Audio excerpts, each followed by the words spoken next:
Woj said in his report on NBA Today that the Nets could run the risk of alienating Kevin Durant. That's different than a report saying Kevin Durant is upset. Correct. They have alienated Kevin Durant. And I think that's important because at this point, apparently, Durant's not really, obviously he wants Kyrie back. In addition to being his good friend, he's a great player. But unless he really gets fully involved and issues an ultimatum, then I wouldn't worry about it if I'm the Nets. And even if he does get involved, Kevin Durant is locked up for the next 4 years.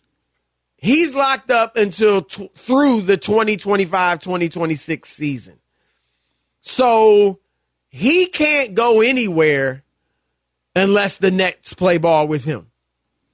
And I don't, at his age, at this stage of his career, can he really afford to, sit out? And remember, the Nets could trade him anywhere. He won't have the leverage to demand, I want to go here, there, or there.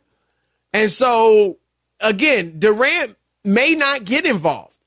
Woj is right in just throwing out the possibility that, remember, they're great friends. He could get upset. But right now, it doesn't appear that that's the case.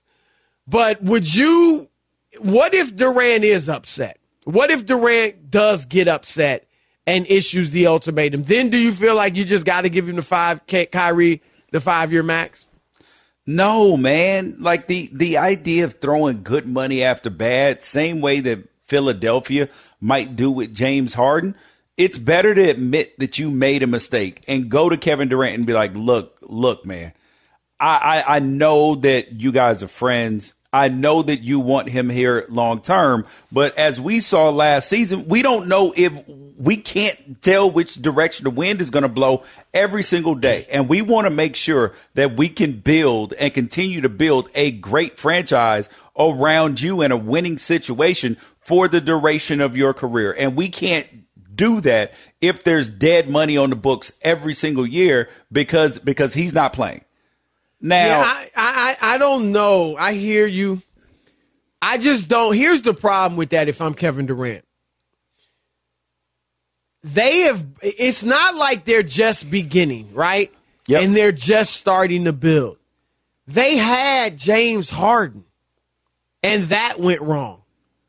They've got Ben Simmons, and so far that's going wrong. Yes, remember, they thought Ben Simmons was going to play last year. They thought he was going to play last year when they traded for him.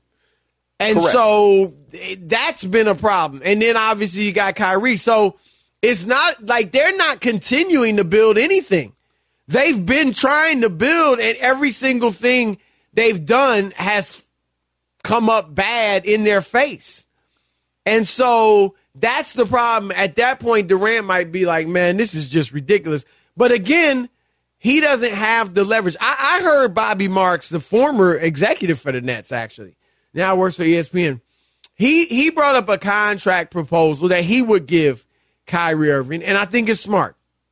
It's a 4-year max deal. So you rip up the option, you give Kyrie a 4-year max deal. But only the first 2 years are fully guaranteed.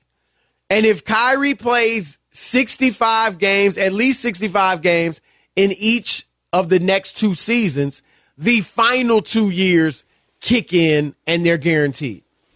All he's got to do is show up for work. There's no, you got to make the all-star team. Yep. You got to average 20 points. None of that.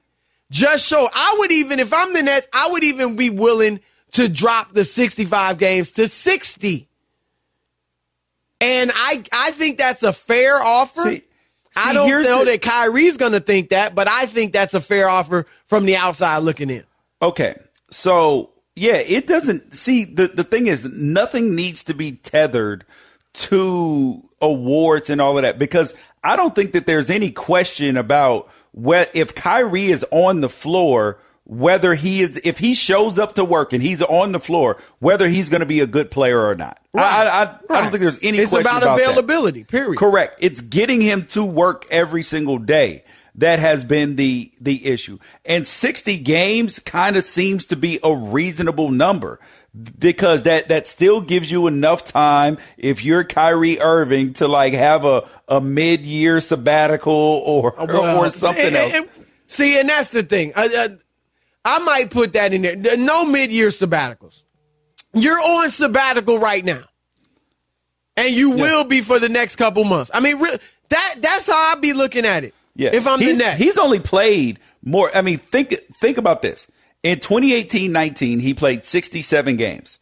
Prior to that, and I know the 2020 season was short, but he was hurt anyway. Right. The last time that he's played more than 60 games was 2016 and 2017. Well, that's why, he's like we said, he's been injury prone throughout his career. That's why I might be willing to drop it to 60 because the fact is, sadly, players are playing fewer games nowadays. Not many. A lot of guys didn't play 70 games last year. I mean, I'm talking about top-notch stars. Yeah. So I would be willing to drop it to 60. But again, I think both sides, look, here's the bottom line. And here's what's not kind of being part of the discussion. Kyrie wants to stay in Brooklyn. Correct. All right. So he should be willing to come to a win-win situation with them. Look, they don't want to give him the full 5-year max. They want to give him maybe a year or 2 years. He does not want to be a pawn. He does not want to be a pawn. That's not a pawn. No, listen. He doesn't want to be a pawn. He doesn't want the media to be bothering him. He wants to stand on his own. He wants to be go to New York? He wants to be a voice for the voiceless, even though he's not talking. So the whole point in that is we don't know what Kyrie really wants in his heart. And I think it actually changes on a day-to-day or week-to-week basis. So your idea of putting 60, 65 games on it, that is totally reasonable. That is reasonable and that is logical. Now, whether Kyrie interprets that as logical and reasonable and a win-win is something totally different because all these things that he said, it could be interpreted as disrespect, as them using him as some sort of example and a pawn because nobody else does this to all-star and all-NBA caliber players. If it's good enough to Joel Embiid, it can be good enough for Kyrie. Your consequences of actions. All right, and when you decided to take a week off here, 2 weeks off there, that's on you. Now those consequences have actions as great a player as you are. All right.